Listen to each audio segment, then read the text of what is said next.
दुनिया में दो तरह के लोग होते हैं। एक वो जो मॉन्स्टर को देखकर डर जाते हैं, चीखते हैं और भाग जाते हैं, और दूसरे वो जो भागते नहीं बल्कि उसके और करीब जाते हैं। क्यों? क्या उन्हें डर नहीं लगता? ऑफ कोर्स लगता है, लेकिन उन्हें मॉन्स्टर के दहाड़ के पीछे छुपा हुआ एक रोता हुआ बच्चा सुनाई देता है। आज की कहानी उन मॉन्स्टर्स की नहीं है जिन्होंने दुनिया बचाई। आज की कहानी उन दो लड़कियों की है जिन्होंने उन टाइम बॉम्ब्स को गले लगाया जबकि पूरी दुनिया तबाह करना चाहती थी। नताशा रोमानोफ और मिकासा एकरमैन। लोग कहते हैं ये इनकी लव स्टोरी थी, मैं कहता हूँ ये इनकी मजबूरी थी। क्योंकि जब आप एक टूटे हुए इंसान होते हो ना, तो आपको सुकून किसी महल में नहीं मिलता, किसी दूसरे टूटे हुए इंसान के पास ही मिलता है। इन्होंने मॉन्स्टर से प्यार नहीं किया, इन्होंने उस दर्द से प्यार किया जो बिल्कुल इनके जैसा था। आज हम उस दर्द को महसूस करेंगे एंड ऑफ कोर्स तुम रोओगे।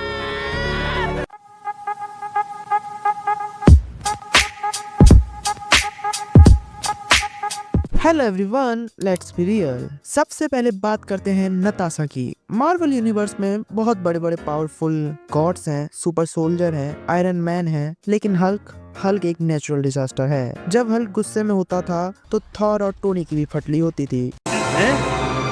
क्या? ये क्या बक रहे हो मादरचोद? लेकिन नताशा वो बिना किसी आर्मर के, बिना किसी शील्ड के उसके सामने जाती थी। क्यों?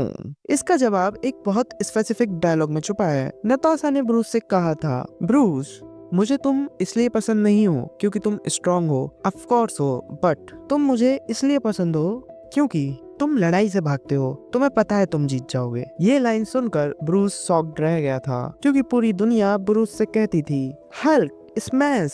दुनिया को हल्क की ताकत चाहिए थी, पर नताशा को ब्रूस की शराफत चाहिए थी, क्योंकि नताशा खुद एक मॉन्स्टर रह चुकी थी। रेड रूम में उसे एक वेपन बनाया गया, उसे केमिकली स्टरलाइज किया गया, मतलब वो कभी मां नहीं बन सकती थी, ताकि वो किसी से अटैच ना हो सके। वो खुद को एक किलर मानती थी। उसे हल्क में अपना आईना दिखा, उसे एक ऐसा इंसान दिखा जो उसकी तरह ही बस नॉर्मल होना चाहता था, पर वो हो नहीं सकता था। जब नताशा हल्क का हाथ पकड़ती थी, वो ब्रूस को शांत नहीं कर रही होती थी, वो खुद को तसल्ली दे रही होती थी। अगर इस जानवर को प्यार मिल सकता है तो शायद मुझे भी माफी मिल सकती है। वो लाइन्स याद है तुम्हें? हे बिग गाय, सन गेटिंग रियल लो। ये लोरी हल्क के लिए कम और नताशा के खुद के सुकून के लिए ज्यादा थी। अब चलते हैं उस दुनिया में जहाँ दीवारों के पीछे डर रहता है। Mikasa Ackerman. इस लड़की को लोग अक्सर गलत समझते हैं। लोग कहते हैं वो एरन की स्लेव थी या उसके पीछे पागल थी, पर चलो उस रात पर वापस चलते हैं जहाँ से ये सब शुरू हुआ था। मिकासा बस 9 साल की थी। उसने अपनी आंखों के सामने अपने माँ बाप का खून होते हुए देखा।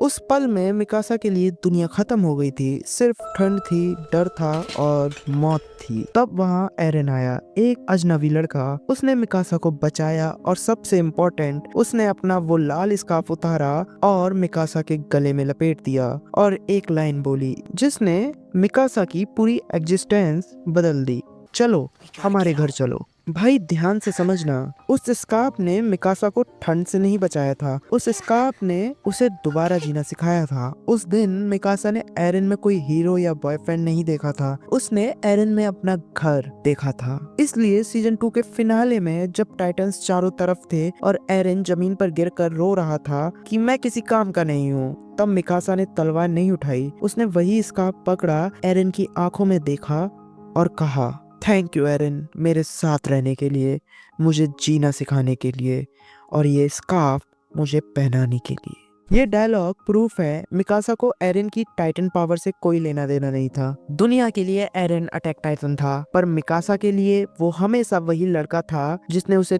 ठंड में शेल्टर दिया था। लेकिन दोस्तों, दर्द की एक फितरत होती है, वो बढ़ता रहता है। हल्क और एरन टाइम बॉम्ब थे और आखिरकार वो वक्त आ ही गया जब उन्हें फटना था। वॉरमीर पर नताशा और क्लिंट लड़ रहे थे, इसलिए नहीं कौन जीतेगा, बल्कि इसलिए कि कौन मरेगा। नताशा जानती थी कि अगर दुनिया को वापस लाना है तो सोल स्टोन चाहिए। उसने क्लिंट का हाथ छोड़ा, सिर्फ ब्रूस के लिए नहीं, बल्कि उन करोड़ों लोगों के लिए जो गायब हो गए थे। शायद उसके दिल में ये बात थी, अगर इन्फिनिटी स्टोन्स की ताकत कोई झेल सकता है तो वो सिर्फ हल्क है। उसने अपनी जान दी ताकि स्टोन मिले, ताकि हल्क आगे चलकर वो स्नैप कर सके। नताशा चाहती थी कि वो मॉन्स्टर से हीरो बन सके।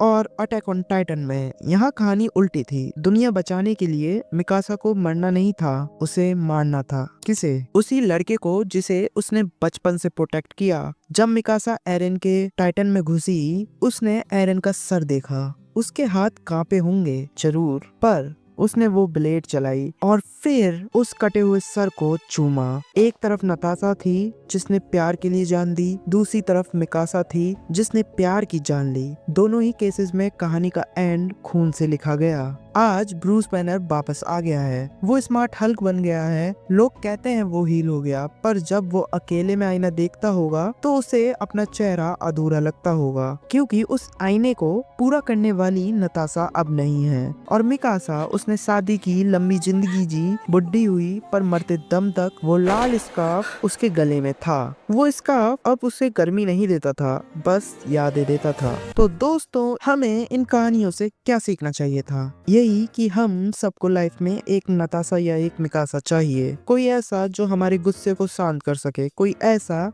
जो तब हमारा हाथ थामे जब हम खुद को मॉन्स्टर समझने लगे, और जो हमसे कहे, hey big guy, sun's getting real लो।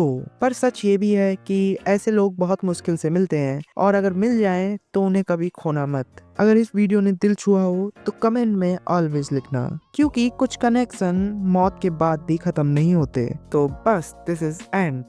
मिलते हैं नेक्स्ट वीडियो में, तब तक आप ये वाली वीडियोस देख सकते हो एंड ऐसे ही कंपैरिजन में लाता रहूंगा। बाय।